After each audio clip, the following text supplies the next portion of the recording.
Hello, respected viewers. I'm George from Ireland. So in this video, I'm asking just how desperate is Russia in this battle for Bakhmut?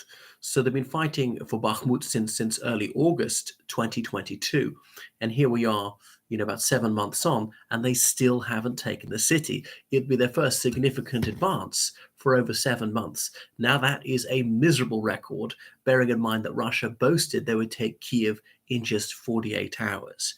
Here they are over a year later, and they're nowhere even near, not even trying to take Kiev. There were some demonstrations of the Russian military near the Belarusian border, as in they might feint into northern Ukraine early this year, but it hasn't happened. This appears to be the spring offensive. If there's a spring offensive somewhere else, you think analysts would have picked up the big buildup of troops, and it's rather unimpressive. So Yevgeny Priogzhin has said this is his baby, it's Wagner, troops are going to capture it. Remember, that's his private military company, his mercenaries. Though in February, he said it might take to the end of April.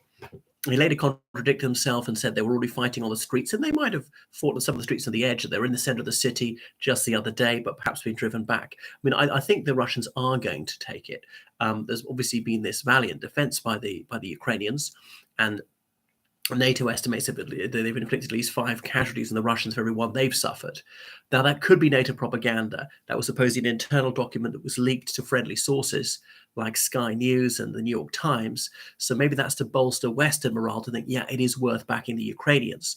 The Russians are not going to hear about that. If they do hear about this estimate, they will disbelieve it because there's sort of saturation coverage from their channels, propagandizing all the time. Even if it's 4-1 or 3-1, that's still impressive. But remember, the Russian population is 3.5 times larger than that of Ukraine. So this is sort of a Verdun battle. Is it to bleed the Russians white? But at some point, discretion might be the better part of valor. Perhaps the Ukrainians should withdraw to well-prepared defenses. And then they're going to launch their counteroffensive in the spring. They'll have all those Western tanks, the Challenger 2s, the Leopard 2s, to go forward in other sectors. But if they do give up Bakhmut, then Russia will have more troops to put into other sectors. Bakhmut is really not that important. Yes, there are roads there, but roads can be mined, and most vehicles can go off-road anyway. So that it's just a psychological victory. That's as important, not its strategic significance.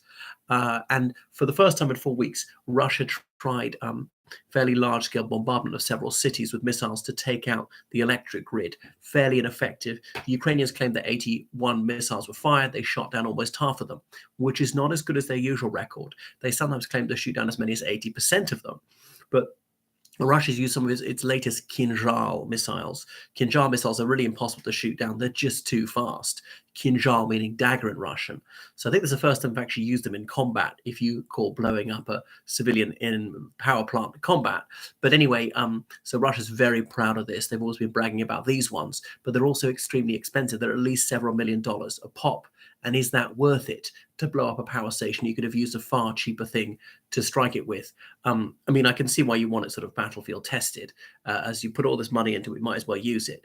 But is it because they're so low on the other things? Now, they could always manufacture more, but a lot of stuff they needed, like transponders, microchips, a lot of the electronic components would be imported from Western countries normally, and they can't get them.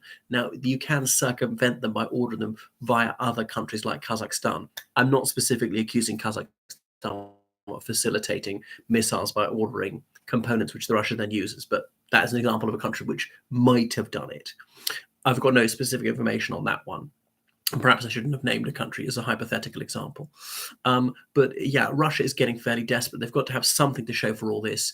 Yevgeny Priogzhin, the head of Wagner private military company, has been openly complaining that his troops are starved of ammunition. Now, the people is saying could he even overthrow Putin, but I think it highly improbable. He's got his ragtag private army of 50,000 troops, rush through basic training, if that. Remember, till a year ago, there was a fairly elite organization that also have at least 10 years in the military, usually the Russian military, occasionally Belarusian, Serbian, and so on. Now just any man can be conscripted and given really second-rate equipment, which is why they're doing so badly. Just uses cannon fodder sent forward to attract enemy fire. A bit like in the Second World War, the Soviets sent men in dark clothing across the snow to draw enemy fire, partly as a decoy before the real attack came in. But here there is no real assault. and this is mainly Wagner Group. So although the Russians have suffered quite high casualties, these are considered to be very low-grade soldiers, as in with almost no training, with very poor equipment. There's these stories of them being sent in to fight with shovels, but I mean, that might have been in a very, very few cases. I think it's not a common thing. Obviously, it should never happen.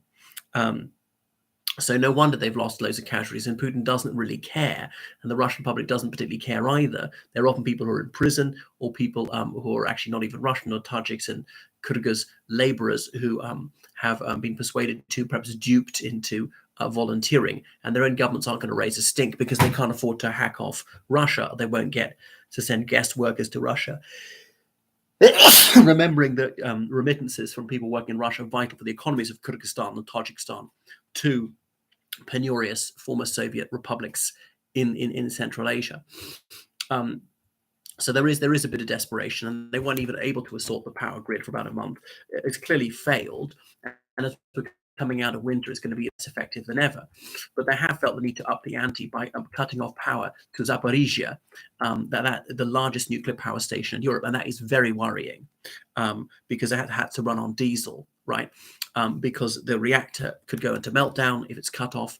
And the head of the International Atomic Energy Authority said this is, playing with fire. This is the sixth time it's happened, the sixth time.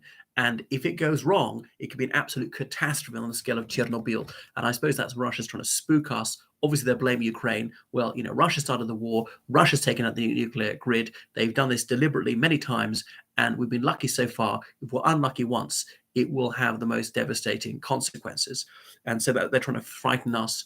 And Dmitry Medvedev the other day, the former president of Russia, he said, oh, well, this is raising the prospect of nuclear war.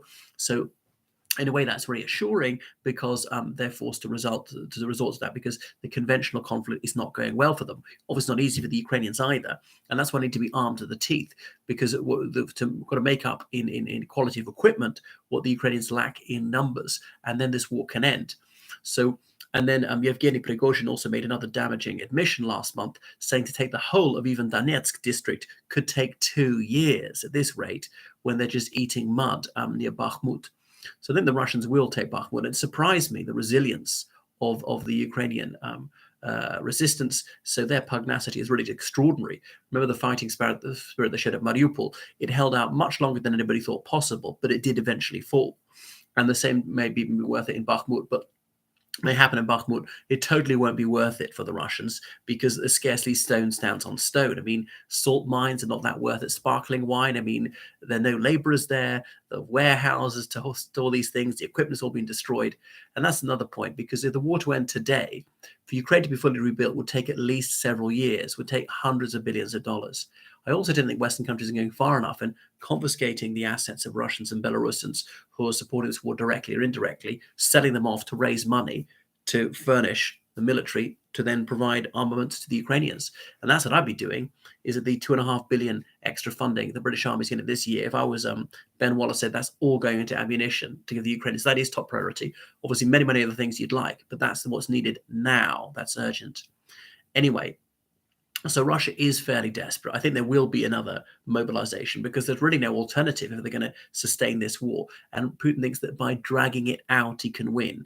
The idea of a blitzkrieg failed, but a protracted conflict when he gradually grinds down the will of Western countries and Ukrainians. So this is an attritional battle that we will blink first. Not quite scaring us, but in making it just so costly. People say, let's stop the senseless slaughter, and he'll have his way. All right, thank you so much for watching my channel. Please subscribe on Patreon and donate on PayPal. GeorgeCallahan79@gmail.com. Goodbye.